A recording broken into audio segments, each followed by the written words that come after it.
Good morning, ladies and gentlemen. My name is Clay and I am the Bucks Believer. In today's video, I'm going to be starting a new series on the channel in which I assess the Bucks' positioning heading into the trade deadline and go over some potential moves that they could make. In this one, I'm going to be going through each and every one of the assets they have stockpiled and discussing whether or not I think they would be traded and also what their value would be on the open market.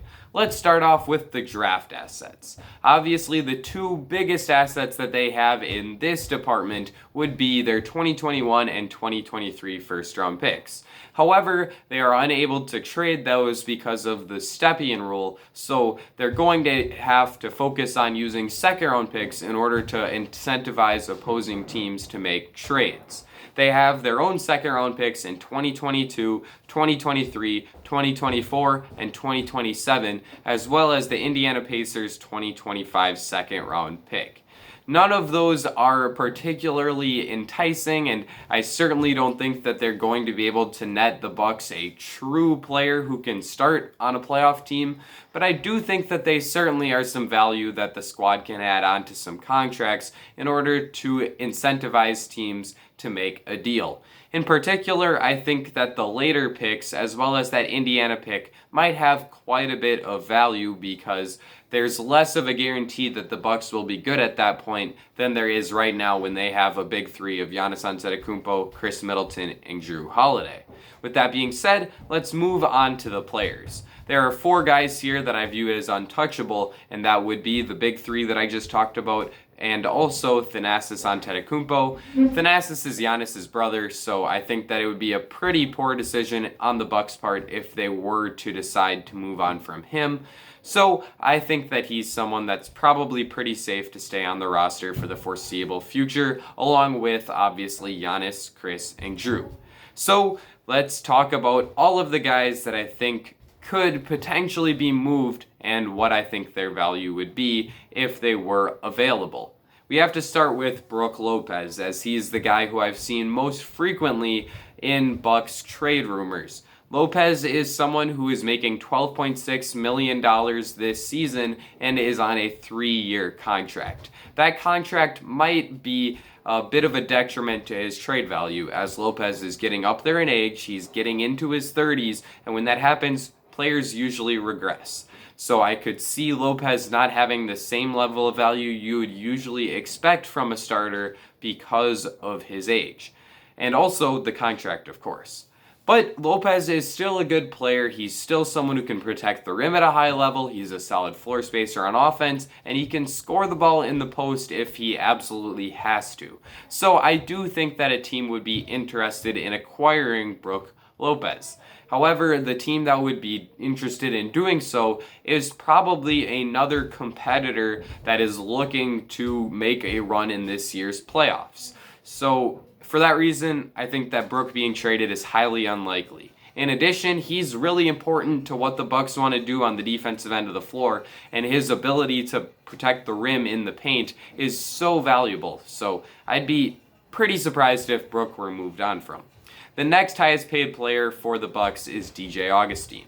Augustine is getting paid $6.6 million and has a 3-year deal currently.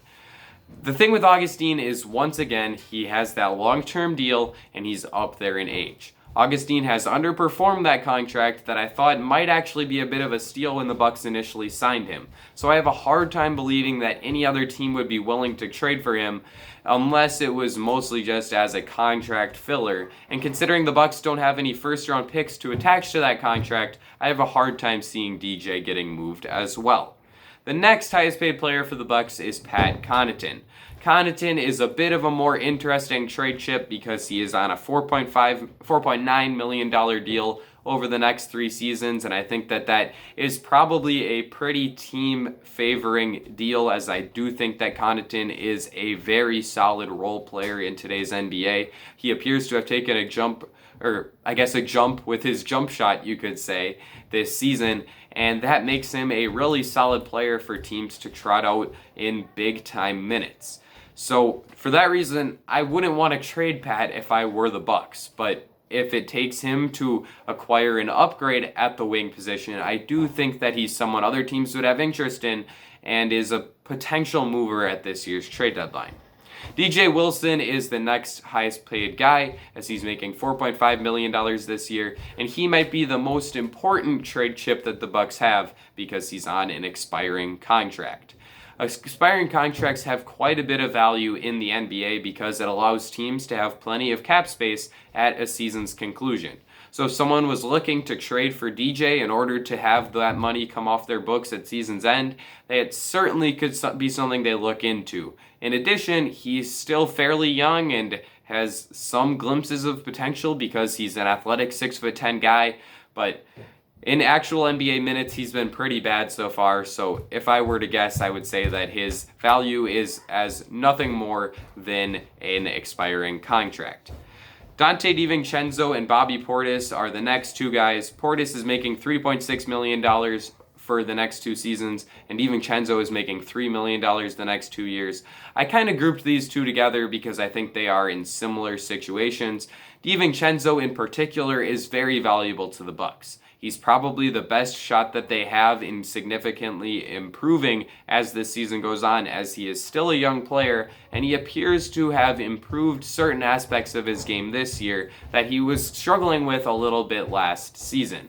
Portis is similar, as he does give the Bucks some really key minutes off the bench as a player who can provide an energy spark, can get you a bucket, and is a really good rebounder as well. So both of those two guys will have some value.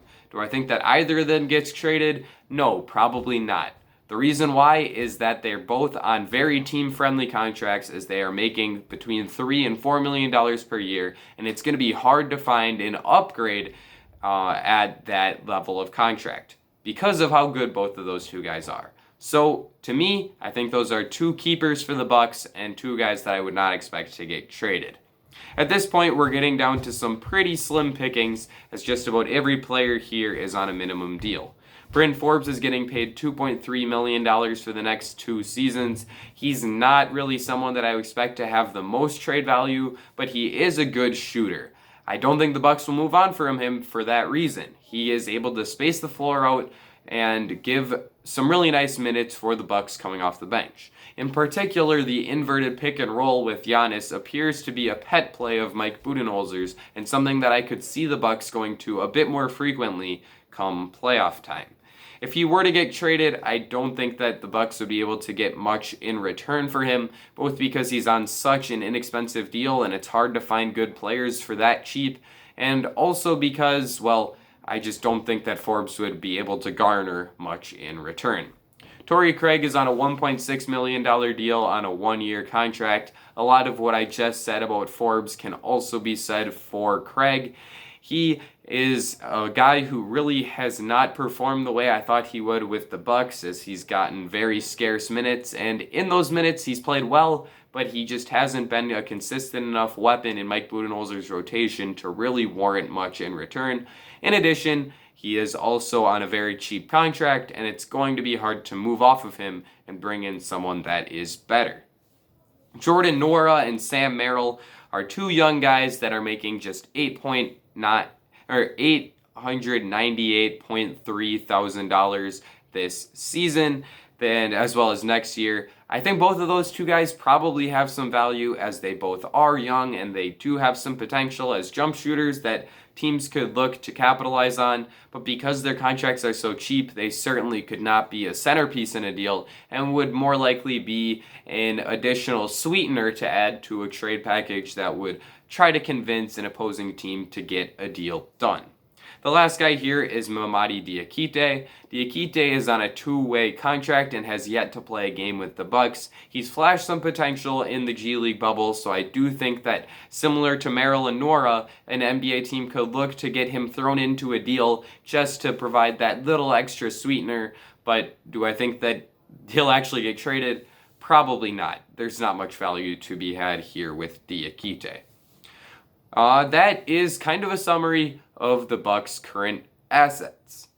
There's not too much here, as I'm sure you could tell by the fact that pretty much after every player I said that they didn't have much trade value, so I would not expect the Bucks to be able to bring in any high-level players.